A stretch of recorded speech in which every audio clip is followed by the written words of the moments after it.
He tricked banks, corporations, even governments, stole over $100 million, and today he drives a Lamborghini through the streets of Moscow. This is Maksim Yakubets, the man behind Evil Corp. But he's not just a hacker. He's the symbol of something much more powerful, the rise of invisible, untouchable cyber warfare. And the most disturbing part is, he doesn't even try to hide. Born in 1987 in Moscow, Maksim grew up in a world where old systems were collapsing and new ones were being built, not with weapons, but with code. By his late 20s, he had already become the mastermind behind one of the most notorious cybercriminal groups on the planet. But what sets him apart isn't just what he did, it's how he thinks, how he moves. He flaunts wealth, power, and impunity. He once drove a Lamborghini with the word thief on the license plate in English. It wasn't a mistake, it was a message. He wants to be seen. He wants the world to know who's in control. Psychologically, he shows traits of charismatic narcissism. He's not impulsive, he's not loud. He manipulates systems and people with calm precision. He doesn't need to shout. His silence speaks louder than anything else. He doesn't run from the law, he walks in front of it. One of his most powerful tools was Dridex, a banking Trojan that caused more than $100 million in damages worldwide. The method was simple. A fake email arrives. It looks like a message from a bank or delivery service. It contains a Word document. You open it. The document runs hidden macros. Suddenly, your computer is infected. Dridex logs your keystrokes. It captures your passwords. It reads your banking info. It sends everything back to Evil Corp servers. You don't see anything happen.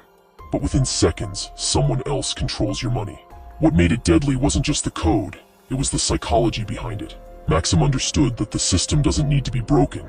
You just need to make people trust it too much. Later, Evil Corp deployed Wasted Locker, a ransomware tool that targeted major American companies. In 2020, Garmin was hit. Their systems froze, files were encrypted, everything stopped. Employees couldn't access internal networks. Customers were locked out.